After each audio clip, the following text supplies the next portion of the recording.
څنګه د خپلو غاښونو د ژیړېدو مخنیوی وکړو؟ د غاښونو ژیړوالی یو له هغو ستونزو څخه دی چې ډیری کسان دې ته اړ باسي چې د غاښونو ډاکټر ته لاړ شي، په داسې حال کې چې مخنیوی ډیر ګران کار نه دی. د غاښونو ډاکټران کیدای شي ستاسو د غاښونو ژیړوالی د بیلابیلو بهرني او داخلي لاملونو نتیجه وګڼي. بهرني عوامل هغه دي چې د یو بهرني څیز یا توکي سره د تماس له امله د غاښونو رنګ بدلیږي، او داخلي عوامل بیا لکه خپله د غاښونو او یا د بدن د نورو غړو ناروغۍ چې د غاښونو د ژیړوالي سبب کیږي. سګرټ څکول، چای، قهوه او د الکولي توکو څکل او همدارنګه د ځینو رنګینو توکو خوړل، په سمه توګه د غاښونو نه پاکول، د نشهیي توکو کارول، د ځینو درملو لکه انټي بیوټیک، د سرطان، الرژۍ او د خپګان ضد درمل خوړل هغه بهرني عوامل دي چې د غاښونو رنګ بدلوي.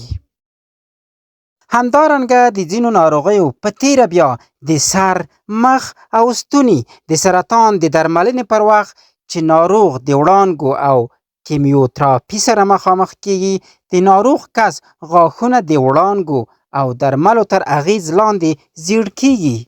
سربیره پر دې، کله چې میندواره ښځې د میندوارۍ پر مهال ناروغه شي، د دغه ناروغۍ له امله د دوی په بطن کې د ودې پر مهال د ماشوم د غاښونو رنګ بدلیږي.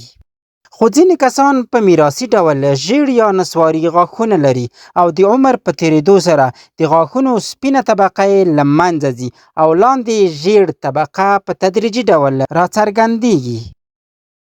همدارنګه د دې خبرې پرته چې د غاښونو رنګ کومو لاملو له کبله ژیړ شوی دی، په ډیری مواردو کې کیدای شي غاښونه بیرته خپل اصلي رنګ او حالت ته راوګرځي، خو په دې شرط چې علت یې په ګوته شي.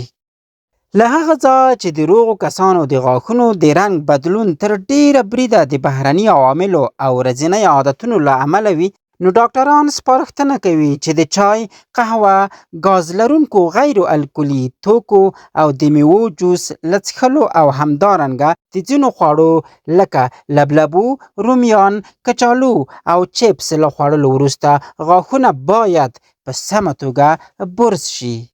د غاښونو ډاکټر سپارښتنه کوي چې هر څوک باید خپل غاښونه په ورځ کې 2 ځله د 2 دقیقو لپاره برس کړي.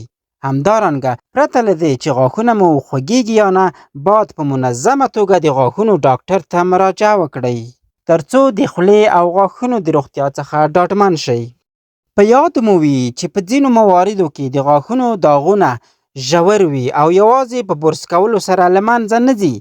په داسې حال کې تاسو باید د غاښونو ډاکټر ته مراجعه وکړئ. روغتیا پوهان سپارښتنه کوي چې هر کس باید په هرو 6 میاشتو کې د غاښونو ډاکټر ته لاړ شي او خپل غاښونه په ښه او اساسي توګه پاک کړي. که دا معلومات مو خوښ شوي وي نو یو لایک ورکړئ او د نورو ګټورو معلوماتو لپاره زموږ چینل در سره سبسکرایب کړئ. ښه وخت ولرئ.